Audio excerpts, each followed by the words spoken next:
Joining us now with his perspective, South Carolina President of Veterans for Trump, also known as Veterans for America First, Teddy Daniels. Teddy, thanks so much for being with us today. It's great to see you.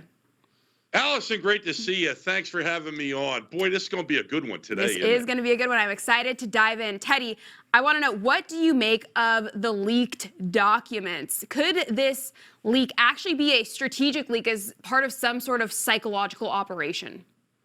I don't. You know what, Allison, and like you, I take a deep dive and take a look at everything.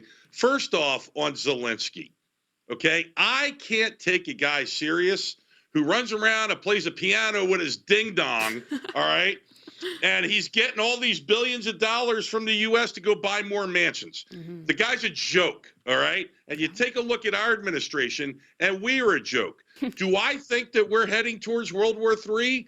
Abso-freaking-lutely. Yeah. Allison, you know, I did a short documentary about this called The Last Famine. If you go to thelastfamine.com, you can see how we are being propelled right into World War III, and we have this administration to thank for it. Yeah, I think you're right about that, Teddy. It's hard to argue that point. But, you know, to me, it seems like they are laying the groundwork for shifting the focus back on Russia and Putin, which is kind of convenient considering we are in an election year, right? I mean, let's not forget the tactics these genocidal maniacs have used in the past.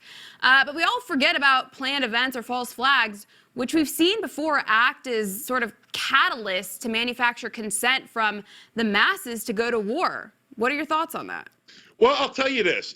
Because it's an election year, you know that there was one guy in office that had Putin by the gonads, okay? And that was Donald Trump.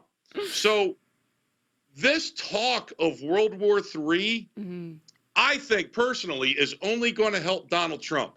Okay, we had 0 new wars under his presidency, and it all went to hell when Biden moved his illegitimate wrinkled gray into the White House, okay? Yeah. It all went downhill.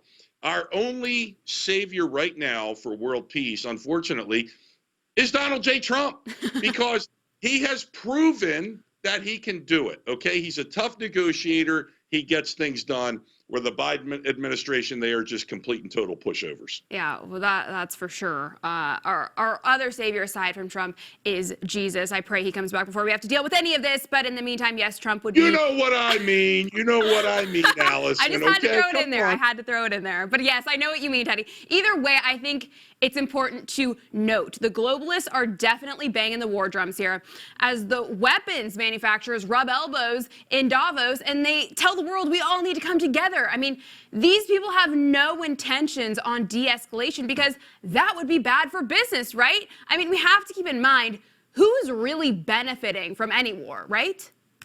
It's the military-industrial complex and weak-ass politicians, Allison. Yes. See, the problem that we have is not a lot of these politicians are war fighters. The most of them are failed lawyers who have sold out the American.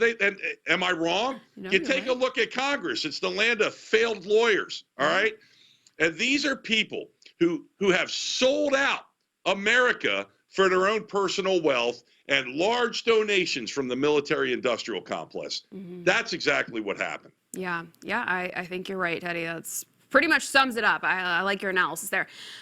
You know, I think population control by killing off the young men as a way to kill off the nation's strongest and most masculine, which serves as a method of population control, not to mention blood offerings to their satanic rituals. I mean, I think that's what's going on here, personally. You know, Allison, I got to say this. I've been to war. I've seen war. I've seen the best of humanity, and I've seen the worst of humanity. For all our viewers asking where One America News is heading in the future, we would like to introduce you to OAN Live. OAN Live is the best way to stay up to date on all of the hard-hitting, straight-shooting, national and international headlines. And the best part is, OAN Live is only $4.99 per month. All the credible, honest, unbiased reporting One America News offers at a fraction of the cost of cable. Just go to OANN.com to easily sign up for OAN Live and stay informed.